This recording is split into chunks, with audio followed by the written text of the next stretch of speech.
चांदपुर के Hindu inter college के मैदान में पहुंचे आरएलडी के राष्ट्रीय अध्यक्ष जयंत चौधरी। लोकसभा प्रत्याशी चंदन चौहान व ओम कुमार के लिए जनता से की वोट की अपील।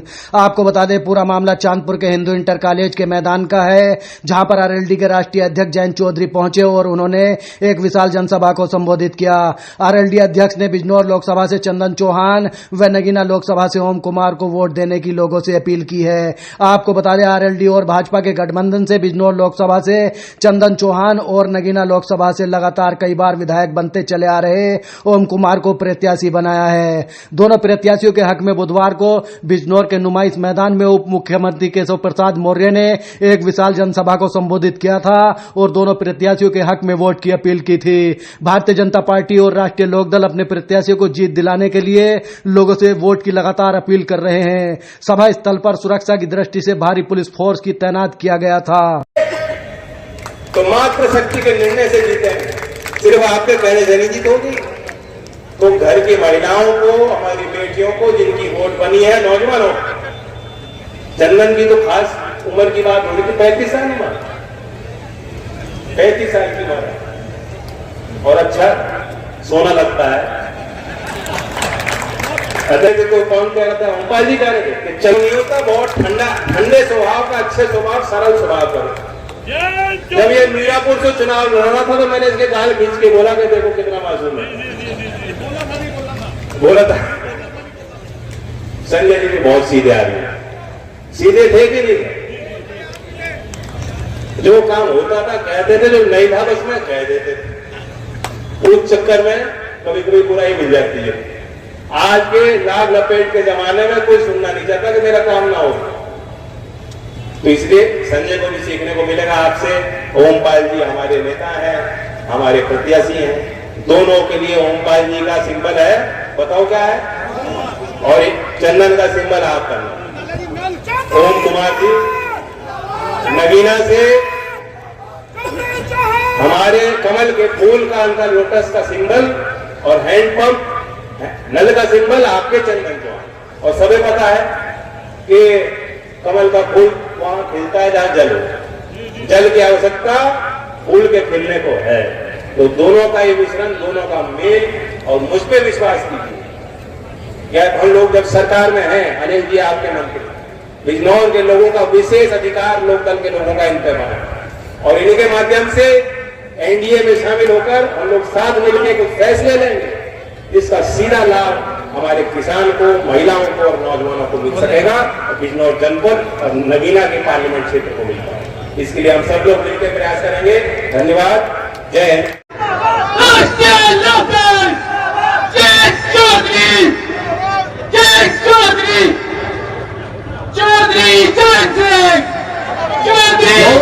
बहुत जोर से करके हाथ उठा के नारा बना रहे चौधरी अजीत सिंह,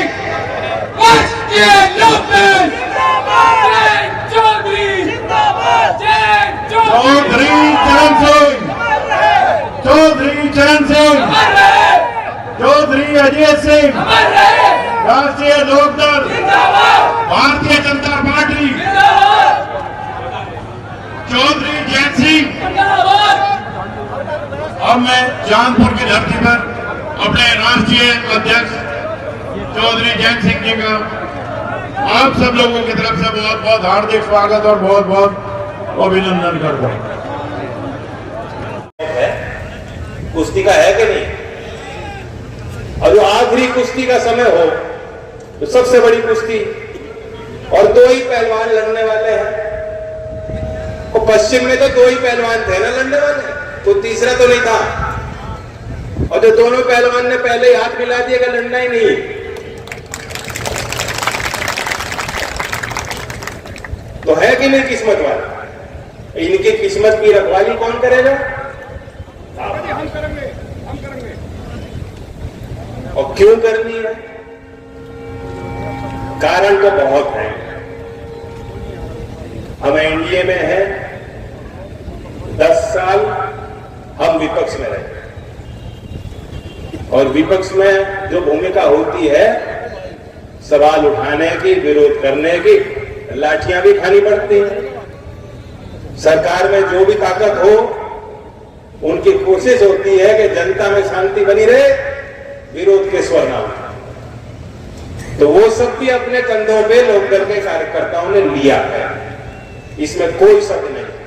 और मैं आपको धन्यवाद देता हूं लोकदल के कार्यकर्ताओं को, बिना किसी सत्ता के, बिना किसी लालच के मेरे हर मोड़ पे, अब उससे पहले चौधरी अजीत सिंह जी के साथ और उससे पहले चौधरी चरण सिंह जी के साथ डट के खड़े रहे। मैं आपको धन्यवाद देता हूं। और कार्यकर्ता नहीं होता तो लोकदल नहीं, और लोकदल नहीं होता तो किसान का, मेरा गरीब गांव और देश की समृद्धि के लिए जो रास्ते आज, जो संभावनाएं खुल रही, वे रास्ते में हमेशा हमेशा के लिए करते।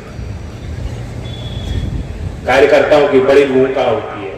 भारतीय जनता पार्टी के अध्यक्ष जी यही कह रहे हैं, छोटी छोटी जिम्मेदारी लो, बड़ा ठेका मत ले लो अपने कंधों। हमारे लोकदल के कार्यकर्ताओं को भी सीख लेनी चाहिए। हमें कुछ आदत है बड़ी बात कहने की,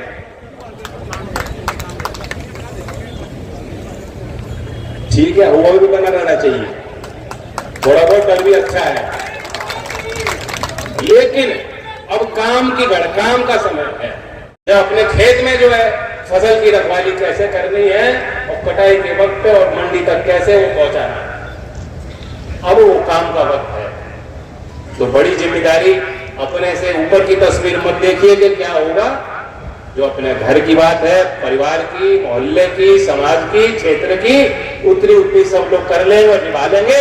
तो अपने आप जो तस्वीर हम बनाना चाहते हैं, बिजनौर की हो, नगीना की हो और पार्लियामेंट की, जहां 400 पार का लक्ष्य हमने दिया, वो तस्वीर बन जाएगी कि नहीं बन जाएगी। अनिल जी मंत्री बने हैं, मुख्यमंत्री जी के विश्वास से बने हैं और आपके कहने पे बने। मैं सोच रहा था गन्ने की बात कर रहे हैं, सीट की बात कर रहे हैं। और जो आज दिल्ली के रास्ते बना दोगे चंदन के लिए, तो 400 पार का रास्ता भी बन जाएगा गन्ने का। हम लोग जहां भी हैं, जैसे भी हैं, जितने लायक हैं, जो चौधरी चरण सिंह जी को मानते हैं, हमारा यही एक सूत्रीय कार्यक्रम है, किसानों के लिए कैसे किसानों का भला हुआ। और मुझे बहुत खुशी है, मैं जानता हूं कि आप बहुत ज्यादा प्रफुल्लित हुए होंगे, खुश हुए होंगे। में 2 दिसंबर की वो तारीख, 2 दिसंबर भोपरेड़ी में सभा चंदन ने कराई थी और मैं पहली बार मौजूद था। मैंने उस मंच से कहा था कि हमारी इच्छा है कि चौधरी चरण सिंह जी को भारत रत्न मिल जाए। तब मुझे नहीं मालूम था और आप सबने पुरजोर उसका समर्थन किया। करने को तो इससे पहले भी सरकारें रही, वे भी कर सकते। इच्छा शक्ति होनी चाहिए।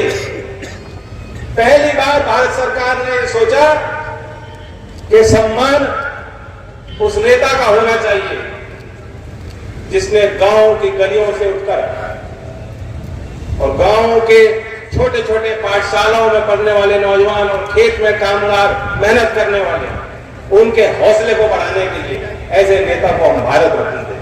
तो अगर जिंदा रखना चाहते हो और जब तक चौधरी चरण सिंह जी अमर रहेगा नारा गांव के लोग लेंगे, नौजवान लेगा, सरकार किसी की हो, उस पे किसान का और गांव का दबाव, नैतिक दबाव बना रहा है।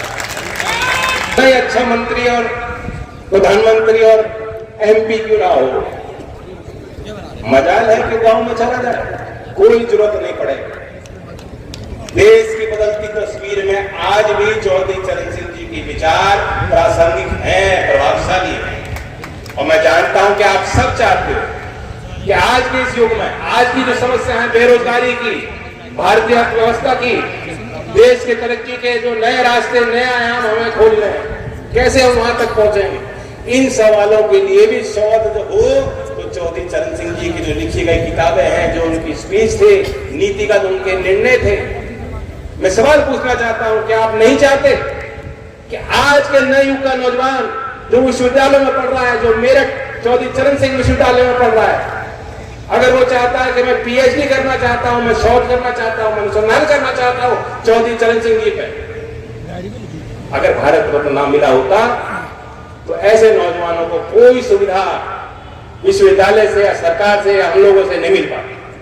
संस्थागत तरीके से अब मिलेगी,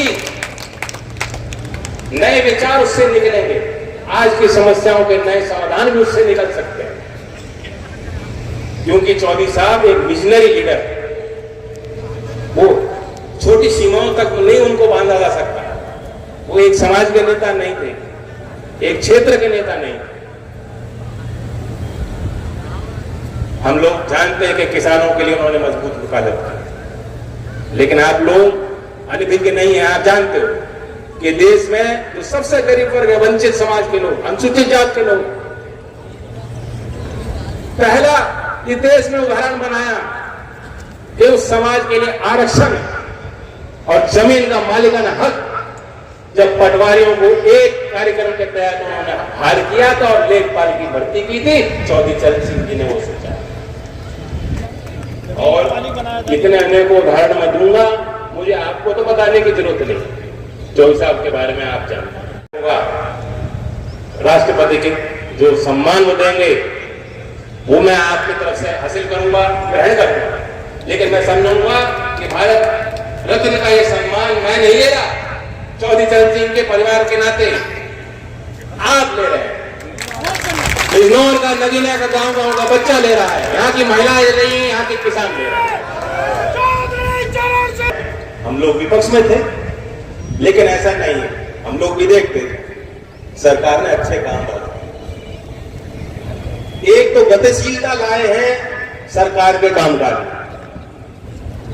सीधा लोगों के खातों में जो योजनाओं का निर्माण है वहां से लेकर क्रियान्वयन तक सीधा खातों में जब पैसा निधि पहुंच रही है तो सीधा प्रभाव है, कोई बिचौलिए की जरूरत नहीं। चौधरी चरण सिंह जी की सबसे बड़ी चिंता होती थी भ्रष्टाचार। अभी चुनावी माहौल में हम देख रहे हैं विपक्षी पार्टियां हर 2 घंटे में टिकट बदल रहे हैं ना टिकट, बल्कि बिजनौर की तो खूब किस्मत है, बिजनौर के लोग पता नहीं कहां जाकर चुनाव लड़ रहे हैं। चौधरी चरण सिंह जी भी टिकट कभी कभी बदल देते थे। क्यों बदलते थे? उनके कान में आके गोबर कर कहता था ये शराब पीता है, ये बहुत बदचलन आदमी, अच्छा आदमी नहीं है, नैतिकता पे सवाल उठा देता था। चौधरी साहब ने कहा अच्छा, और ऐसी सभाओं में जाकर कह देते थे मुझसे गलती होगी। आज ऐसा कोई उदाहरण, ऐसी कोई मिसाल आपके आज के राजनीति में शायद। तो ये साबित करता है कि चौधरी चरण सिंह जी के मन में, हृदय में सबसे बड़ी चिंता थी कि सरकारी योजना का लाभ जमीन तक, धरातल तक पहुंचे, भ्रष्टाचार से लोगों को, आम लोगों को मुक्ति मिले। कैसे होगा? जब आपके हाथ में मोबाइल फोन है, मोबाइल फोन से बैंक का खाता लिंक है, भारत सरकार की योजना दे रही है, घोषणा कर रही है कि हम वहां से रुपए देंगे और सीधा आपको मिल रहा है। मातृ शक्ति बैठी है, NFHS national family health survey जो पिछला राउंड हुआ, 5वां राउंड 2019-20 का आंकड़ा, वो ये दिखाता है कि अब 54% महिलाएं खुद मोबाइल फोन चलाती हैं। पहले बहुत कम आंकड़ा। बैंक खाते 2005-6 में सिर्फ 15% महिलाओं के खुद के बैंक खाते थे, जिनका संचालन महिलाओं के हाथ में। ये 10 साल में 15-16 में आंकड़ा पहुंच गया 53%, और 19 से 21 के इस सर्वेक्षण ने बताया आज 78% से ज्यादा महिलाएं अपने बैंक के खाते को चला रही हैं।